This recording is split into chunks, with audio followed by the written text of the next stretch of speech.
Good evening, everyone. All right. I believe you guys can hear me okay. So I'm just going to get right to it. All right. So all this, all this scare and all this talk about what Trump is doing, the tariffs and all that, look what it's doing to the stock market and so on and so forth.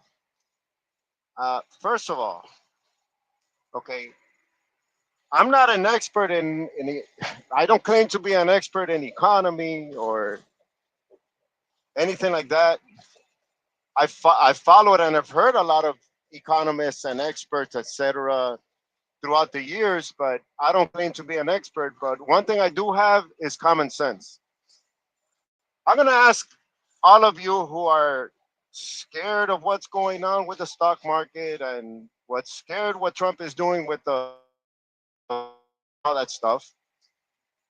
I'm going to ask you, or actually say, in what mind, in sense mind, would you think that at the rate or the pace that the United States and even the rest of the world, but the United States is going with all this printing and printing and printing of money, the $2 trillion a year deficit, and there's been a deficit ever since Bill Clinton when in his final year in office that he balanced the budget.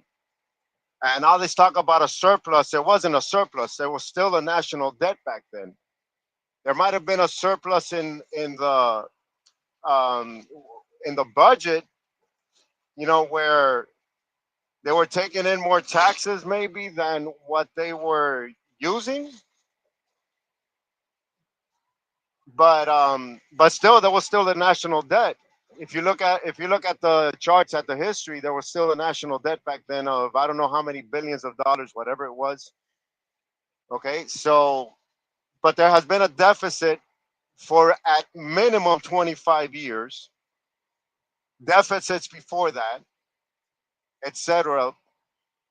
But now at an accelerated rate because you're using compound interest per se against us. It can work for you when you put your money in an account and just leave it there and at 5% a year. It compounds as time progresses. The interest is more and more and more year after year. The same thing is against us or against you if you have a debt that has 12% a year and you just leave it, you just don't pay anything in the principal. The interest gets bigger and bigger and bigger. So at this point, okay, $1 trillion a year in interest that we're paying, but just to service a debt, which is more than our defense budget. That's not good. So, in what mind does it fit that we were going to be able to continue that path and everything was going to be okay? Now, if you look at the description, I put up a playlist. One of them is called "The Hidden Secrets of Money," which is an 11 video series that gives you a brief history of the history of money and the history of all the countries that had been empires and have fallen. They have all followed the same 7 stages. And the United States is on the way on it's basically on the 7th stage. But I urge you to see that playlist, but specifically, if you don't have time to see all the videos, at least start with episode 4, which I also linked in the description. Start with episode 4, and it'll give you a clear picture of how fiat currency works, which that's what it's fiat currency. What's fiat currency? It's a currency or a money. We shouldn't even call it money because real money is really like gold and silver. but it's a currency that is not backed by anything. That's basically what the dollar is. So the reason why the dollar hasn't completely crashed, in my perspective, my opinion, and based on all the experts that I have listened to, driving all that stuff, it's because it's like some of the economists say. They say the inflation is spread out throughout the whole world. We're talking the world population is what, 7, 8 billion, right? As opposed to 1 billion whenever 100 years ago. I don't know what the numbers of the population is, year by year or century by century or decade by decade. But the inflation is spread out throughout the whole world. Why? Because people and countries throughout the whole world still see value in the dollar, despite it not being backed by anything, not being backed by gold as it was prior to 1971, when Richard Nixon did the famous speech that he was taking us off the gold standard. So people around the world, countries around the world, still hold the dollar as a world reserve currency. But as time progresses, the countries are losing confidence in the dollar. What's giving the dollar value right now is the people's confidence in the dollar. They take in a dollar through their sweat, the sweat of their brow, or the movement of the fingers in your keyboard nowadays, office jobs and all that stuff.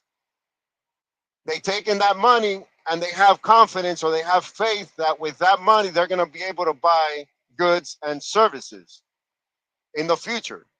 There's that confidence. It's almost like we're almost playing like hot potato, right? You grab the money, okay, let's give it to the next person. Give me that, give me that car, or give me that food, or give me that whatever it is that you're buying with that dollar. Okay. And you have confidence that, and then the next person has confidence that they're going to be able to buy something, but it's going to get to a point where the music is going to stop and there's not enough chairs in the musical chair for everybody to sit down. So the dollar, once you see these videos and study them, okay, and you can even study the history on your own. I mean, luckily we have people that do it for us, right? I don't know why this thing is turning, but all right, sorry. But if you look at the dollar, right? And I'm not saying $1, the $5, the $20, the $100 bills. They all say note, okay? And even one of them, on one side it says the U.S. Treasury, and on the other side it says the Federal Reserve. I'm not.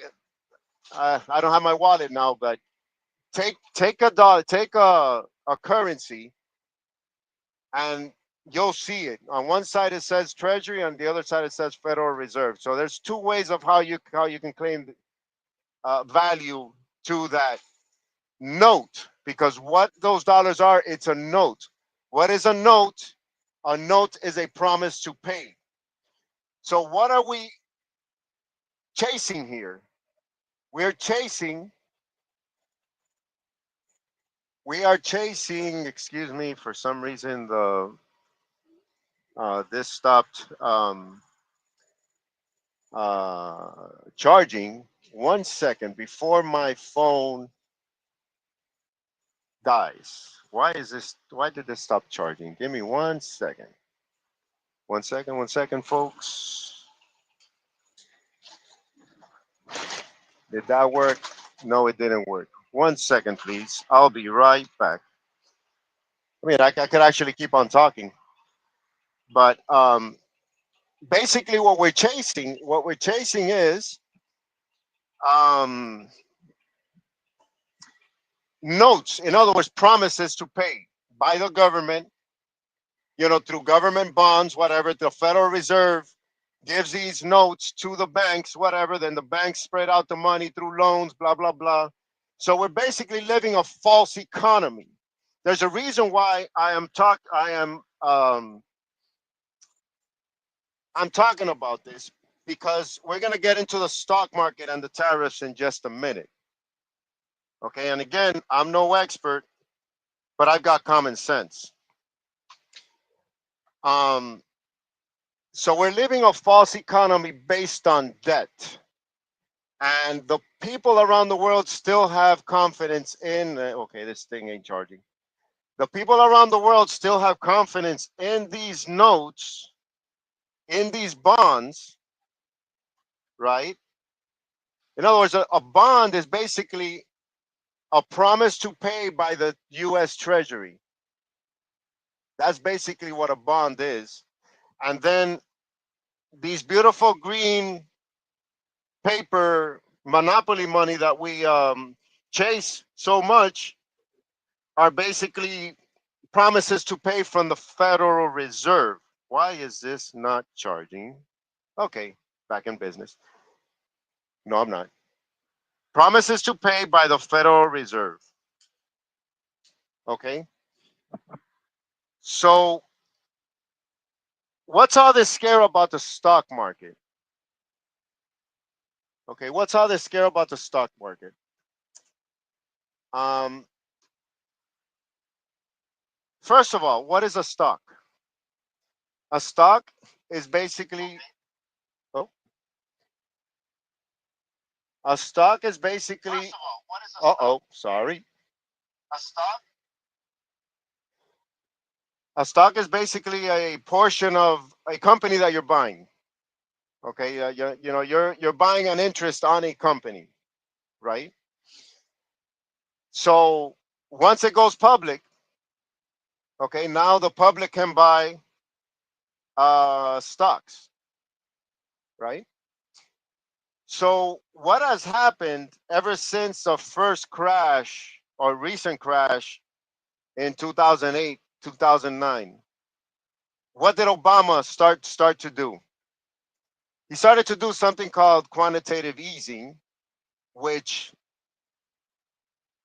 basically prints money, right? Gives out IOUs out to the public to stimulate the economy.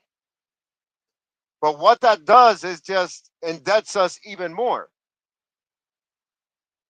So during that time, what was happening is that all these companies were getting bailouts and loans from the government, not from the government, from us, from our future. Government was just printing money, giving them to bail out all these companies, and these companies were rebuying their stocks and inflating the stock market bubble.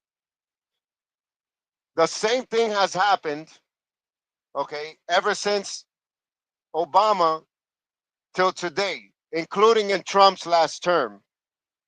So I'm a Trump supporter, but I'm the first to say when he would tout that, oh, look, the stock market is doing great during my term and this and that, I will call bullshit, because they were still printing money, injecting it into the stock market, and falsely inflating this, this stock bubble. Okay, I recognize that. I still support him, but I don't support everything that he does or everything that he says. Okay, so,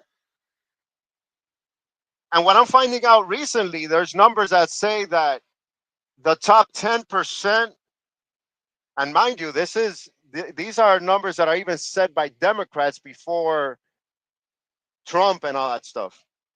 The top 10%, in other words, the 10%, top 10% richest people in the world own over 90% of the stock market, of the stocks in the stock market. And the rest of the 90% of the people own what's left. What that means is that the billionaires are the ones that have interest vested into the stock market. So what's happening now is that there's a sell-off because the billionaires foresee, the masses, the sheeple, are gonna get scared because of Trump's tariffs, and they're gonna start pulling their money out of the stock market. So let me pull my money out first, create the scare, and then once the stock crashes, and you know what? I don't think that that's Trump's intention, but once the stock crashes, then we'll buy low and then sell high. Of course, that's kind of messed up for the retirees right now that are counting on that money to retire in the next months or so, because the market is going to recover. There's no doubt about that. But it's kind of messed up for those that are wanting to retire now in the next couple of months. But you know what? That's why you cannot keep all your eggs in one basket. That's why there's gold and silver. There's bonds. They're a little more secure, right? Um, so if as they age they didn't put their money in more secure things, then whose fault it is? I'm sorry, but whose fault it is? Is it? Now, my point is that what's happening in the stock market is a correction, it's a crash, whatever you want to call it, but it's something that had to happen. It was going to happen 100%. The question is it going to happen now and create a smaller crash? Or was it going to happen later and create a bigger crash? Because obviously the bubble was going to keep getting bigger and bigger, especially if this what people call the cackling hyena would have come out as president. If she would have been elected, all these promises, despite a 36 trillion dollar national debt with a $1 trillion a year interest rate that we're paying, plus a $2 trillion a year deficit, still promising more and more and more to the people so she can get elected. Where was that money going to come from? Was it going to come from our, yeah, in a sense, yeah, we were going to pay for it one way or another, or default, right? We were going to pay for it one way or another, but at the end of the day, where was the money going to come from? Print print more dollars to oblivion to cover all these promises and put us more and more into a hole? Folks, this needed to happen, and it's better that it happens now. And this is something that should have happened 10, 15 years ago, 17 years ago, during the crash, the big crash of the 2008. What the government, unfortunately, I mean, I've listened to podcasters like Peter Schiff, George Gammon, Mike Maloney, which is the one that made these videos on the hidden secrets of money. And they always talk about that all the politicians, presidents, you name it, what have you, have kicked the can further across the road, right? In other words, leave it for the next person, leave it for the next person. Nobody has had the guts to do what needs to do like Trump is doing right now. Because if this doesn't happen now, it would have happened worse later. Okay.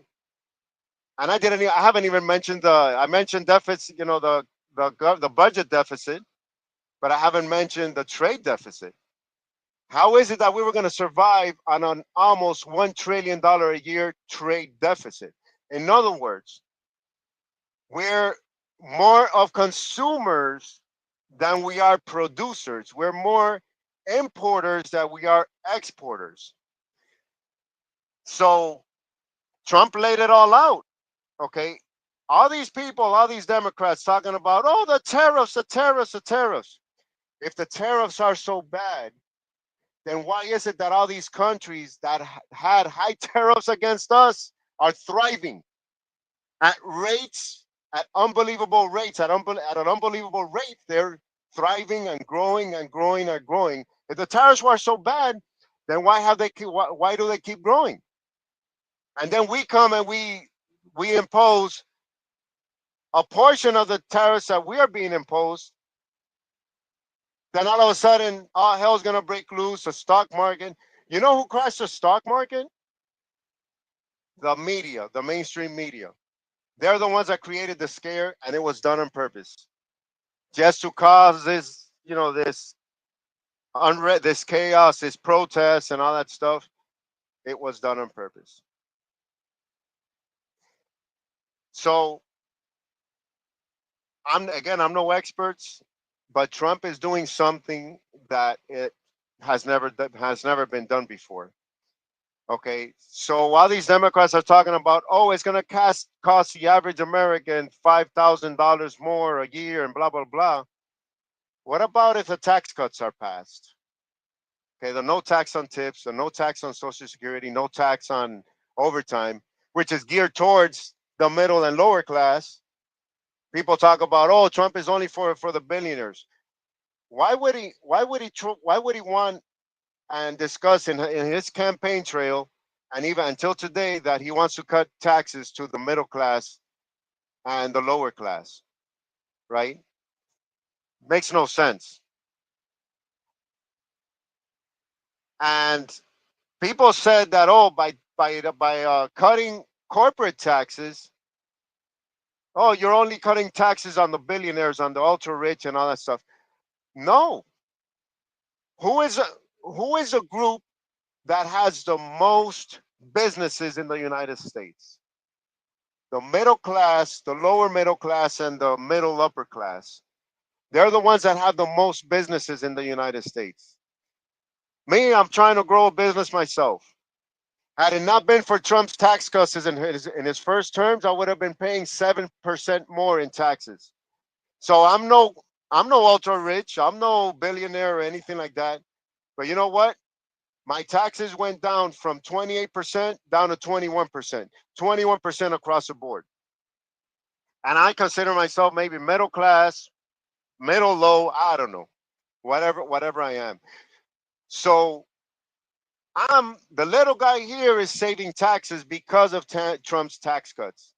What does that do? It relieves me the tax burden to be able to reinvest in my business. In my case, buy more trucks, service the debts, etc., etc. Pay my drivers more, right? So at the end of the day, that stimulates the economy. It actually creates more tax revenue. We saw it during the Reagan years. But yet, the Democrats that are supposed to be for the working class, blah, blah, blah, wanted to expire Trump's tax cuts and start taxing me, for example, 7% more in taxes than what I was already paying or more. They were talking about raising the corporate taxes. And most of you don't realize that most of us own corporations. It's the same type of corporation that the Targets or Walmarts and all that stuff have, except that my revenue is X amount and their revenue is billions of dollars. It's the same structure, same exact thing. Now, so the tariffs, okay, so the tariffs, we gotta give it some time. Okay. I know that this is a talking point or whatever, but there are talks, right? That all these big corporations, the Apples, General Motors, etc., are going to reinvest back into the United States. It's only common sense. They'd rather invest back into the United States and invest in plants here to make the manufacturing plants here grow, rather than pay the tariffs. It only makes sense. And by the way, we're also in this position because of um, Bill Clinton's signing of the NAFTA agreement, where it created an agreement where, with Canada, Mexico, that, that manufacturing can go over there, blah, blah, blah, this and that. I don't know the specifics about the NAFTA agreement, but we should get the gist of it. So let me see. I'm going to put a couple of notes here. Let me see. We talked about quantitative easing. Um, okay, so the eggs. I mean, there was all this talk about the eggs. I don't eat eggs. You don't need eggs in your diet, so it's not anything that's essential for us to live. But you know, uh, he said he was going to bring the price of eggs down. He sure did. He slashed it by over 50%. Whatever it is that he did, I don't know. Slashed it over over the 50%. So first the Democrats were pointing at that. Hey, so you haven't brought down the price of eggs, and he was only like what, a couple of days in office. Guess what? He came through. He did it. He talked about it in his campaign trail. He did it. Now, everything that he's doing, it I knew this was coming. It was going to cause turmoil because people don't understand currency. They don't understand the bubble that we're in. They don't understand currency. Look at what Javier Milei. I want you all to see what Javier Milei is doing over there in Argentina, or has done. Okay, the new reports just came out for this quarter or whatnot, and he has reduced the poverty level from 52%. Don't quote me on the exact numbers, but something like 52% of the Argentinian population were considered poor, down to 38%. And it's at a level where it was a year before he took office, or a year and a half, 2 years before he took office. So, and what is he doing? What's the first thing he did? He balanced the budget. He slashed social programs, slashed this, slashed that. Folks, it has to happen. We cannot sustain that. It's unsustainable.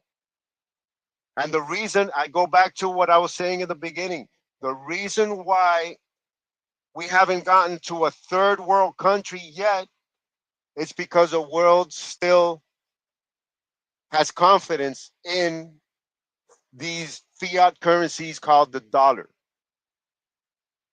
which honestly they don't have any value. But people think it has value. Go for it. I mean, it still buys 3,050 or $3,100 of these fiat currencies. Still buys an ounce of gold. $35 still buys an ounce of silver, or $31, whatever it is. So it can still buy things of value. But the question is, how long is that sustainable? Because all it takes is one default of a payment. All it takes is one, debt ceiling that we will not raise, etc., for the United States to default and our credit rating to go down to a C or a D, for the whole world to say, "Oh shoot, they're gonna start letting go those green pieces of paper like hot potato, come back to the United States and cause hyperinflation." People are mistaken that inflation is caused by the rise of prices. At the end of the day, the prices are set by the consumer, by the market. Okay. With these tariffs, 20%, 10%, whatever it is, the exporters importing to the United States can try and raise the price all they want. But the question is, are we going to buy them? The last thing they want to do is raise the prices, because they know that people are not going to buy the product. So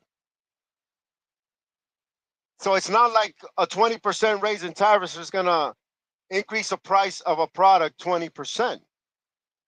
Not really. And history has shown us that, for example, a 20% increase in tariffs It's only going to increase the price of things 0.7% in a 3 4 year period. Okay, that's not a bad price to pay for the betterment of the economy of a country. So going back to the dollars as a world reserve currency, the moment that people stop having confidence in these pretty green pieces of paper, everything starts flooding back into the United States. All those green pieces of paper and the digital, dollars, etc., on a computer screen. That's going to create hyperinflation. Why? Because there's going to be more velocity of money. In other words, velocity of money is interchange of money between from hand to hand to hand to hand to hand to hand to hand. It's going to create demand on products, and it's going to get to the point where it's going to take more of those dollars to buy that same product. For example, so it's not that the cost or the price of the product goes up. It's that it takes more of those currencies to buy that same product. So in other words, if a loaf of bread costs $5 with a hyperinflation in a matter of weeks or whatever it is, it's going to take 100 more of those dollars to buy that same loaf of bread. I mean, it's still going to take the same amount of man hours to make that loaf of bread. Same factory, same electricity, same everything, but it's going to take more of those dollars to buy that piece of bread. And we had an experience just recently, not too long ago, with Mr. Biden with the inflation during his term. I don't know what people talk about that we had such a great economy with Biden and all that stuff. If everything went up in price, I mean, the gallon of gas went from what, $1.70 when Trump left to $4, $5, $6 a gallon during his presidency. Everything went up, groceries, what, 20, 30, 40%, all that stuff. So we went through that. And you know what? Mike Maloney, in this video that I have linked on the description, both, it might be on Facebook. I'm hoping it's on Facebook and on YouTube. I think it's episode 6. Okay. Mind you, these videos were produced back in 2014, 2013, 14, and 15, etc., 10 years ago. And he's very good at reading charts. And he was actually presenting a chart, mind you, I think it's episode 6, 7, or something like that. He was presenting a chart of a country that caused, I think it was the United States during the Great Depression or during the 1940s after the Second World War, etc. And he said that people experience a mini hyperinflation. Things stabilize. I don't know if I'm going left or right this way. I'm trying to go from left to right. Looking at myself here in the screen. Let me see which way does it go. I'm going from right to left there, left to right. Okay. There we go. Okay. So they go through a mini hyperinflation. Everything stabilizes, and then super hyperinflation, and it goes up. So are we headed towards a hyperinflation? And don't blame it on Trump. This is to blame all the predecessors.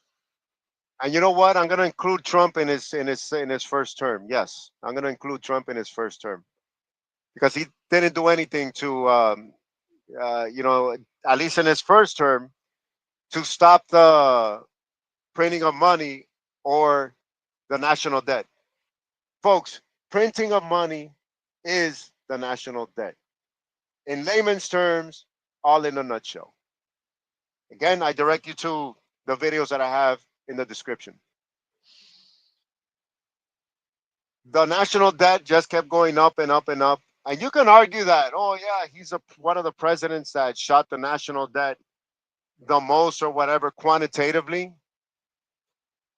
Actually, Obama quantitatively in 8 years did it. Trump did it in 4 years. And I know that COVID had a lot to do with it. That last year he was there, it shot up like crazy during that year. And the Democrats are starting to say, oh, yeah, he shot up the national debt. Let's include COVID in there, other handouts, which I believe shouldn't have happened. But, it was a scare, whatever, this and that. But he didn't do anything to stop it during that time. So, but much less did Biden. Now, Biden only had a portion his first year of COVID, but then he should have fixed it. He never fixed it. It was just more spending and more spending and more printing of money and more printing of money. But what happens is that as the debt gets bigger, it grows exponentially. So it's more quantity of debt at a time that just grows kind of like a snowball. Snowball starts, flurry by flurry, little by little for a long time. But once it gets to a certain point, it starts to grow bigger faster. That's what's happening to the national debt. It's like a runaway train. So I go back to the first thing I said at the beginning of this video. What person with common sense would think, because math never lies, what person with common sense would think that we can continue on that path and everything is going to be okay with no signs of the debt stopping, no signs of the budget deficit stopping to grow, it just kept growing, getting bigger and bigger and bigger to the point of 2 trillion per year? Really? What does that mean? That we're taking in more, we're spending more, spending $2 trillion more than what we're taking in taxes. And you Democrats out there, don't blame it on, oh, we're not taxing the rich enough. Don't come with that, because the math does not add up. You cannot tax the rich 100% of their income and fix anything with the budget. What needed to be done is what Doge is doing right now, slashing all the fraud, all the unnecessary social programs, etc. Folks, I say again, it has to be done. There's no way around it. We can't continue spending money that we don't have. In other words, the national debt, let's see if we can compare it to somebody that earns $50,000. I'm just going to do some math in my head. What is the GDP? What is it? 200 and I don't know, 230 trillion dollars. Okay, 230 trillion dollars. You can argue. I'm not even sure if it's 230 trillion dollars. It should be less. It's less than that. But even if it's 230 trillion dollars, which is basically the velocity of money, it's basically how much the money is handed from hand to hand. Um, if you compare it to $50,000, it's like that person having a debt of. Now I could be off on the numbers. I don't think those are the real numbers, but it's like a person that earns $50,000 a year having like a $7,000 or $8,000 loan. Okay, it's manageable, right? You could argue that it's manageable, but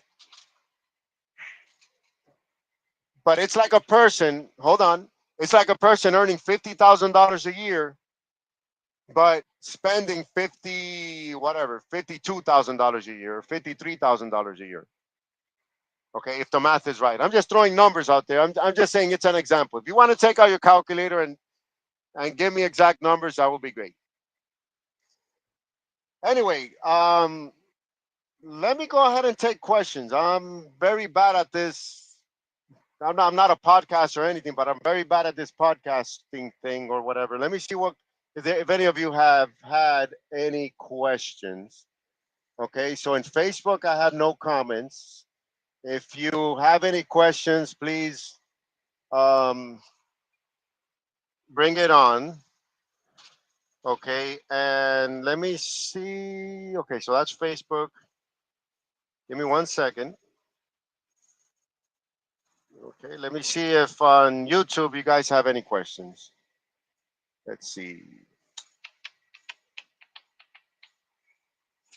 How do I see this?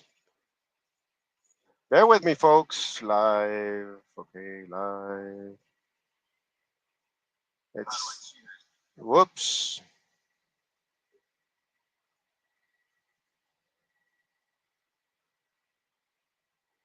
All right. Hi, Darlene. Let's see. I'm good. I'm good. Thank you. YouTube being a brat. All right.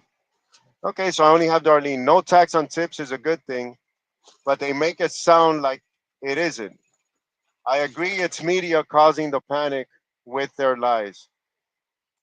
Yeah, I mean, how much better can I mean tips shouldn't even be income because tips is just first of all it's voluntary. The person receiving the services is voluntary, and there's no set amount. I mean, there's it's not like oh you're tipping based on an hourly or it's just based on your bill or whatever or however you felt your services were. So I agree. It should tips should have never ever been taxed. So yep, I agree with that, Darlene. So let's see. What else did you say, Miss Darlene? Biden. I'm so glad he's not in the White House. Ain't that right? So, anyways, I guess that's all the questions. But let me. Um, any other questions? And I don't know how far out my video, my live is going out. I could be being shadow banned at the moment. Who knows? I mean, I only see that 3 are viewing at the moment, but it's all good. Um, so any of you out there, any of you keyboard warriors, if you can come and have a little question or debate or contradict anything I've said. In the meantime, let me go to some of these posts that these hardcore Democrats post. Let me see if I can go to that page and see, like for example, and I can um, debunk it here live, okay, without it being prepared or anything like that. Let me see. Let me see. Let me see this guy that I'm always debating with this guy. Okay, let's see what he put. He's got nothing better to do than to just post all day. And you know what? Um, I'm sorry to say, but since Democrats tend to support more social programs, I would say that Democrats rely a lot on the government and don't produce much in society. In other words, that's why their protest crowds are a lot bigger and so on and so forth because they are not working or working very little. Whereas us, we're so busy working, so busy building a business. And you know what? Yes, I was upset when Biden won the office, and I could have sat back and said, "Oh, screw this! I'm gonna crash his economy so he could look bad." No, you know what? I actually thrived. I'm gonna admit I actually thrived during his economy, but not because of his policies, but because of my hard work, because of our hard work is why I thrived. Because I said, you know what? Let me make the best of it. It's gonna be challenging, but let me make the best of it. So it is what it is. I thrived, but I think that with tax cuts and with manufacturing coming back to the United States. Good times are coming. Good times are coming, and you know these tariffs aren't gonna affect positively the economy right off the bat, except that yeah, it's gonna increase the revenue, or should I say, the confiscation to the government, the treasury. But um, but it's gonna take time for those policies to actually affect the private sector economy, because all these companies can be talking about, oh yeah, we're putting in trillions of dollars or investing trillions of dollars in the country, in the US, but it's going to take time to build those plants and those factories. So, but right off the bat, at least the construction workers, there's going to be jobs for construction workers, which you know what reminds me, okay, people tout about Biden. Oh yeah, jobs increase with Biden. But what kind of jobs increase with Biden? Government jobs, non-productive jobs, jobs that don't help the economy grow. Those are, I'm sorry, what I would call, and I respect the officers, I respect the firefighters, I respect the military. Those are very, and I support you guys. I respect you, but those jobs are basically, and I hate to say this word, it's a word that comes to mind, are leech jobs. You know, all these government programs, all these positions, and this and that we don't even know how to pronounce, and all these big words and all that stuff. Those are programs or those are jobs that are only based on our production, taken from our tax dollars to pay these salaries from all these government jobs. But it doesn't produce economy. The only economy that it produces is that yes, they're going to get paid and they're going to buy stuff. Okay, they're going to consume. Okay, that's a deficit, right? They're going to consume, but they're not producing anything to sell. They're not producing anything to sell, to export, you know, to create that economy. Okay, so those are the kind of jobs that Biden created. What Trump wants to create is innovation. And speaking of innovation, another thing that's saving us is that, did you know that all this memory, all this data that is being saved in Facebook and YouTube and Google, etc., you know, they can't be saved in a server inside somebody's garage. Okay, it has to be saved in huge data centers. Okay, huge data centers to save the very thing I'm doing here right now, a live video that's going to be saved in Facebook.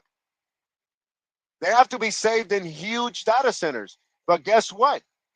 Oh, and by the way, the use of the whole world has to be saved in data centers. So guess what?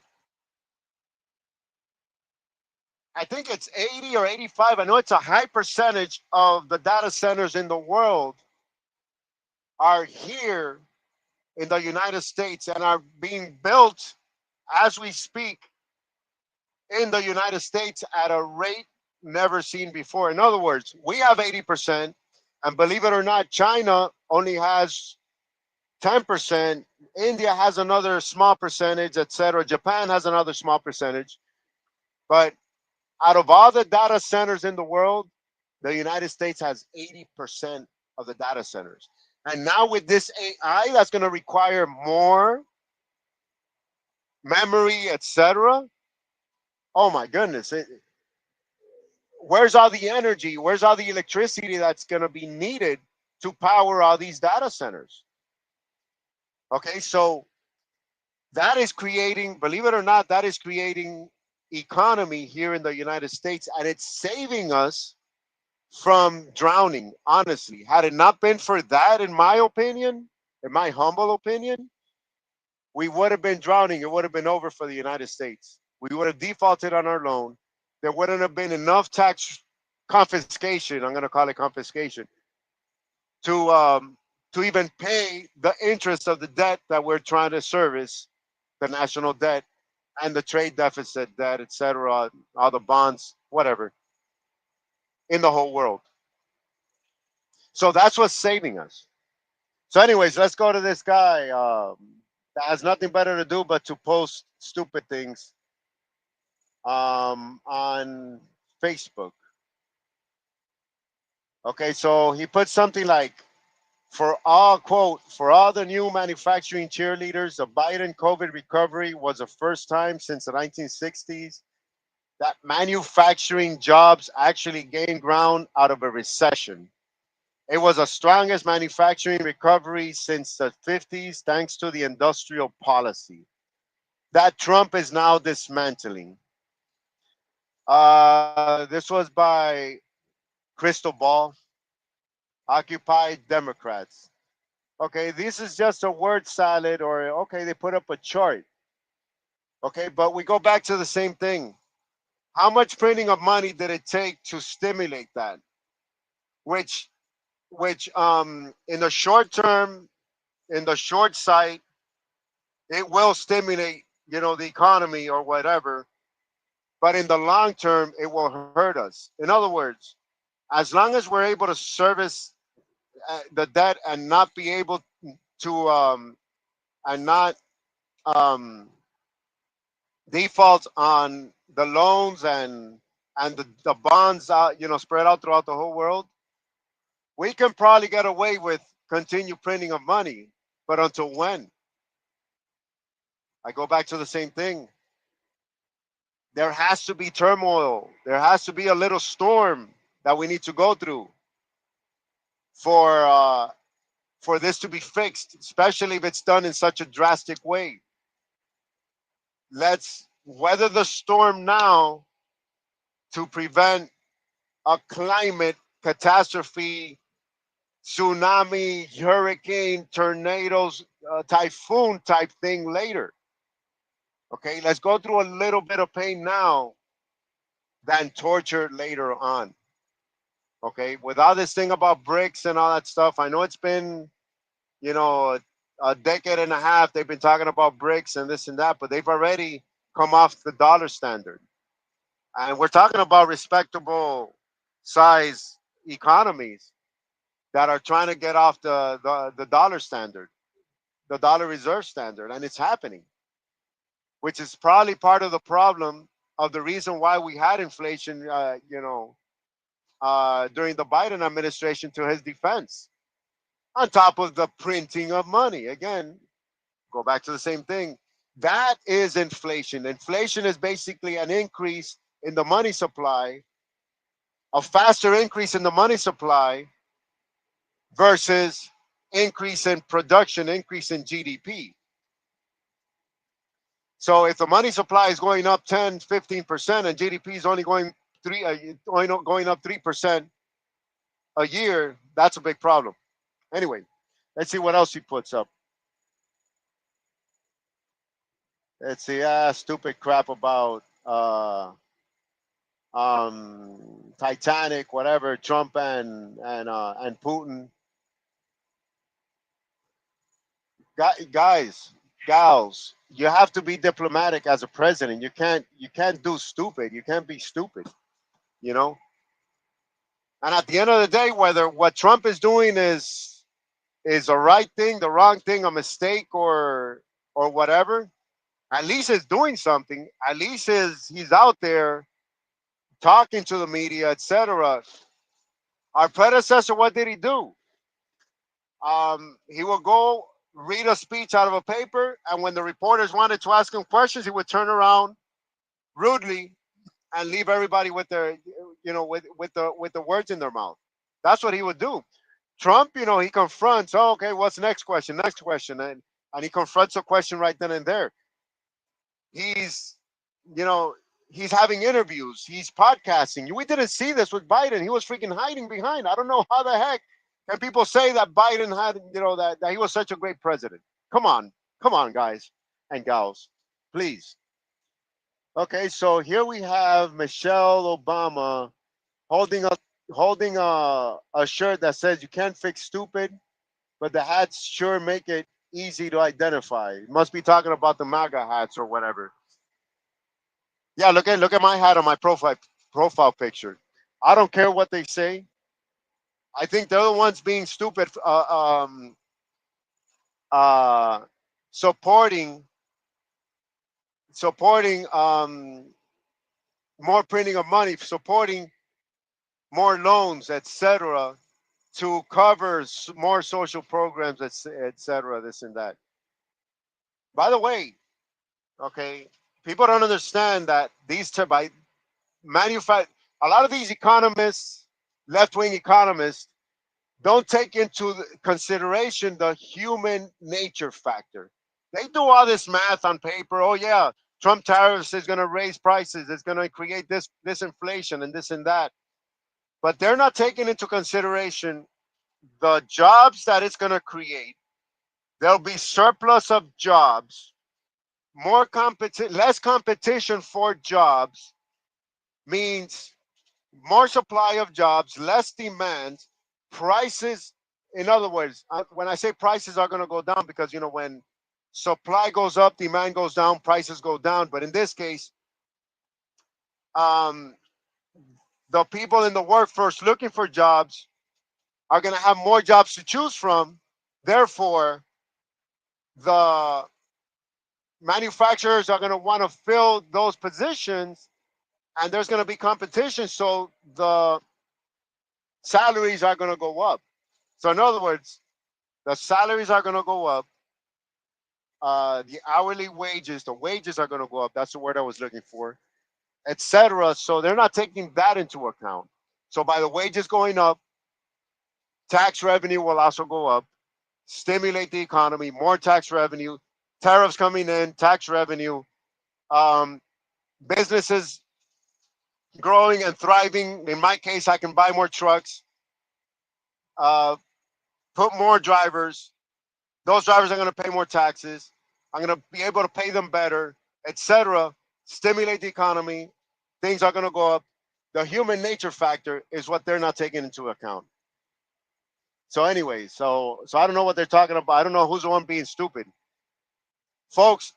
If you're coming in late, later. Ever since said it the last time, in the description, whether it's on YouTube, on B75 Truth on YouTube, or here on Facebook, in the description, I have a playlist that I want you to watch. A playlist called "The Hidden Secrets of Money" or "The History of Money," produced by Mike Maloney, which gives you some education on how money works, the history of money and how money works and how it can money, real money, right? Not fake fiat currency. Okay, so I urge you to go back to the beginning of this video once I'm done and watch it from the beginning. If I didn't bore you enough, shoot, I've been talking for already 58 minutes. But I urge you to watch that and learn a little bit of how currency is produced. And by the way, they talk about in history. And by the way, this very same person that I'm in his Facebook page says that history repeats itself. There's not one instance in history, not one currency in history that has survived in the long term. Remember, the dollar as we know it today is only 54 years old since 1871. Before that, it was backed by gold, etc. There was a Bretton Woods, blah, blah, blah, this and that. Not one currency, for example, the dollar, has survived the long term as um, as gold and silver has. Okay, like they explained in the video, why gold and why silver? Because gold cannot be produced by human beings. There's no way a human being can produce gold. Gold only happens during the explosion of a supernova when the atoms, whatever, clash into each other and the implosion, the gravity force, they they force the atoms together, the electrons, to make gold. That's why it's rare and there's only a limited supply in the Earth and in the universe itself right now, until more supernova explosion happens, etc., etc. But since there's only a limited amount of gold, we can and it's beautiful. It's got uses and everything. We can tie our value, our store of value, in that finite element. Whereas currency can be printed to oblivion, like we're doing right now, like all the countries. Another thing that's saving the United States is that all the countries are doing the same thing, the G7s, etc., with the except that China is stocking up on gold, Russia is stocking up on gold, India is stocking up on gold. I don't see us stocking up on gold. That's going to be a problem. But anyways, so you can produce currency to oblivion. You can produce cryptocurrency. In other words, through programming in the computer, they can say Bitcoin, oh yeah, Bitcoin, they only made a limited amount. And that's why it keeps going up and down in value, depending on how people exchange or whatever Bitcoin.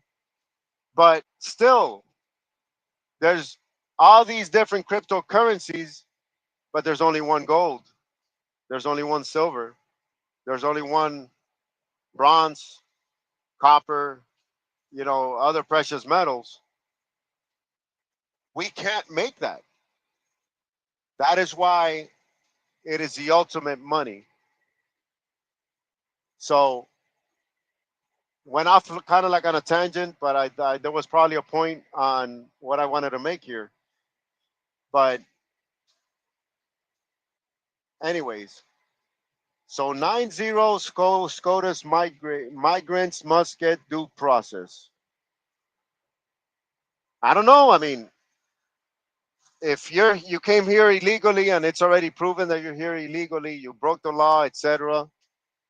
I mean, what kind of due process can? Oh, and if you you know uh, created committed a violent crime, etc. I, I don't know what other proof. Okay, 11.1 trillion is lost in the U.S. stock market in 48 hours. Say thank you, King Trump. Yes, yes, thank you. Thank you for taking money away from the billionaires and distributing it amongst the middle and lower class. Yeah, thank you. I mean, what they're doing is again, the billionaires are the ones pulling the money out of the stock market, because they're projecting that it's going to create a scare by the sheeple, by the masses. And before they take the money out, before the masses take the money out, the elites take the money out first, then the masses follow. So it's a scare tactic. So it's not that it's lost. Okay, it's basically that the $11.1 trillion, one way or another, exchange hands. In other words, it hasn't been lost. They didn't burn the $11.1 trillion. It exchanged hands. Somebody has it. So whether it's going to be stimulated back into the economy, reinvested into innovation into the United States, that money is going to come back, and it might come back into the stock market. It might come back into the private sector economy, etc. So it hasn't been lost. An embarrassing presser. I know. So they talk about stupidity, and look at all the stupid things he posts. Never forget, not a single Republican member of Congress suggested cutting Trump's 3 million golf trips before cutting benefits to children, the elderly, and veterans. But he forgot to mention that Trump is not taking in. I don't know this time, but at least on the last term, he donated his salary, his full 400 or something. What is it, $1,000 a year salary? What did Biden do? Never mentioned that, right? Anyway, I see a couple of more questions there. Let me see. Was it here in Facebook or was it on YouTube? No comments yet on Facebook. Okay, so it must have been YouTube. L.A. LA4 given. Good to see you again too. All right. No, no, you haven't missed my lives. I haven't been doing. I've been so busy building my, surviving out here, building my business, etc. It may not look like it, but I am in a moving truck right now. So I'm doing the best I can um with this moving truck. Trump knows how to interact with other humans, unlike Biden. Yeah, I guess you were Darlene. You were referring to how he was actually answering questions to the press, etc. I totally agree. So, Darlene, you said you heard Elon wasn't taking a salary either. I think he can't take a salary because it will be a conflict of interest, and plus he has government contracts through his companies. So he can't take a salary. It will be a conflict of interest. All right. So well, no questions. I'm wanting to lefties, Democrats, whatever that can contradict anything I've said, please, by all means, um, put it in the comment section. Ask me a question live. Okay, put me on the spot. Embarrass me. Please embarrass me. You know. So they're quick. They're quick to be keyboard warriors and answer you back and say, I debunked you and this and that, but they'll never come into one of these lives. In fact, I actually should have put the link. You're welcome, Darlene. I actually should have put the link to my platform in case somebody actually wanted to debate me live. But I've done that before, and nobody has done it. So, but anyways, way, I'll try to do these more often. Again, I'm so busy building my business. I'm working 24/7. I recently went to a Grant Cardone 10x conference or whatever, and he spent the whole weekend, 3 days interviewing billionaires, etc. And one thing all the billionaires have in common is that they all work their asses off to be successful. I don't think, I don't know if I'm gonna become a millionaire, much less a billionaire. But one thing I do want to do is leave a legacy to my kids, and I'm working very hard towards it, and I'm finding myself working 24/7 to make it happen. So I've been a little bit MIA because of that, but I'm not claiming to be old yet, but I'm reaching an age where it's like crunch time. If there's something I need to do, I better start it now. I better do it now, and or never. So I want to direct you to a speech done by Art Williams back in 1987 in the National Broadcasters Convention, something like that. Uh, and the name of the video is called "Do It." Again, by Art Williams. I highly recommend you guys watch that. Very, very inspiring, very motivational speech that he did back in the 80s. So Trump knows how to. I heard Elon. Okay. So I already addressed these questions.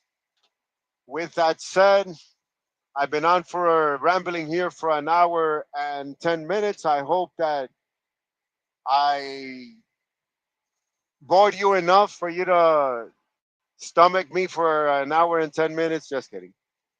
I hope I entertained you enough. I hope what I said was educational and interesting, and and I directed you in the right path to researching.